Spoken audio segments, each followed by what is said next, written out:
உலகளாவிய ரீதியில் புலம்பெயர்ந்துள்ள இந்தியர்களை முதன்முறையாக ஒன்றிணைத்து ஒற்றுமை மற்றும் தோழமை உணர்வை வளர்க்கும் சர்வதேச தளத்தை உருவாக்கும் நோக்கில் இலங்கையில் உள்ள இந்திய கலாசார சங்கம் மாபெரும் அரைமர்தன் ஓட்டத்தை கொழும்பில் ஏற்பாடு செய்துள்ளது. விஷன் கியா, நம்பகமான பார்வை. இப்ப யாரும் வர்ற வரைக்கும் காத்திருக்க தேவையில்லை. இந்த அரைமர்தன் ஓட்டம் குறித்து தெளிவுபடுத்தும் ஊடகவியலாளர் மாநாடு கடந்த புதன்கிழமை ஒன் கோல் ஃபிஷ் ஹோட்டலில் இடம்பெற்றது. இலங்கையில் உள்ள இந்திய கலாசார சங்கத்தால் ஏற்பாடு செய்யப்பட்டுள்ள இந்த அரைமர்தன் ஓட்டமானது எதிர்வரும் செப்டம்பர் மாதம் 1ஆம் தேதி காலை 5 மணிக்கு ஆரம்பமாக உள்ளது.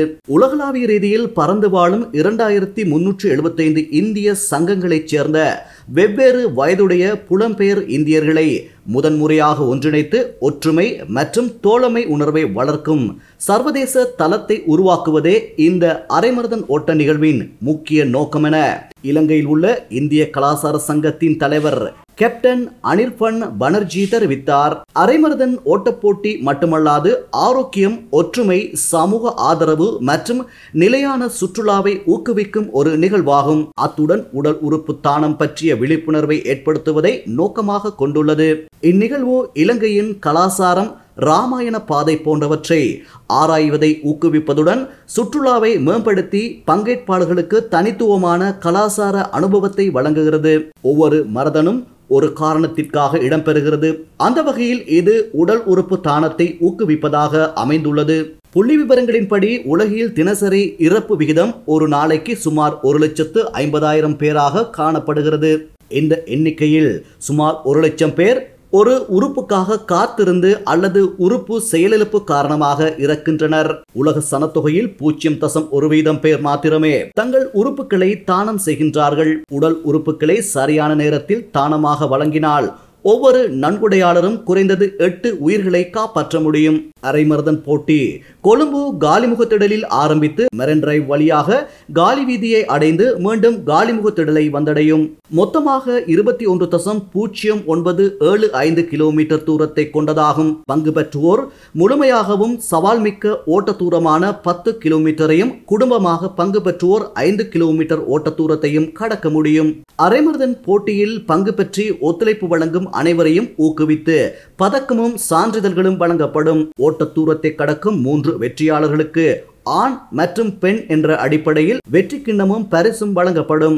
அந்த வகையில் 30 மில்லியன் பேரை கொண்ட இந்திய புலம்பெயர்ந்தோர் சமூகத்தால் சரியான நேரத்தில் மாற்றத்தை ஏற்படுத்த முடியும் என்பதுடன் உடல் உறுப்பு தானத்தின் முக்கியத்துவத்தையும் ஊக்குவிக்க முடியும் என்று நாங்கள் நம்புகின்றோம் என அவர் தெரிவித்தார். So the idea is that not that all the organs will come to Sri Lanka or something. Whichever country they are living in, these organs will be given there if at all their family would like. But at least we are making a step in the right direction at the moment. So, Sri Lanka before the Easter blast or before the COVID period was ranked #1 holiday destination in the whole world. And this is being told by Lonely Planet or CNN or BBC or many other such channels. So now that the country is all back to normal and things are looking rosy-cozy, we encourage such people to go ahead and explore this beautiful country.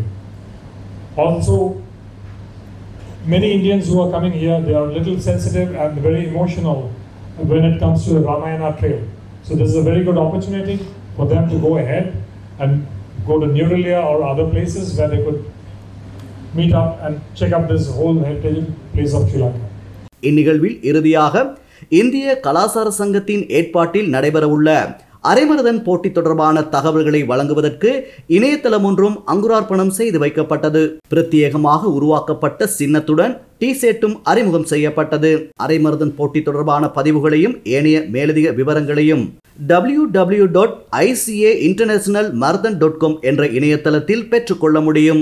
இதேவேளை அரைமர்தன் போட்டி நடைபெறும் நாளான September மாதம் 1ஆம் தேதி ஞாயிற்றுக்கிழமை மாலை இந்திய மற்றும் இலங்கை கலாசாரங்களை பிரதிபலிக்கும் வகையில் இசை மற்றும் நடன நிகழ்வுகள் இடம்பெறவுள்ளமை குறிப்பிடத்தக்கது.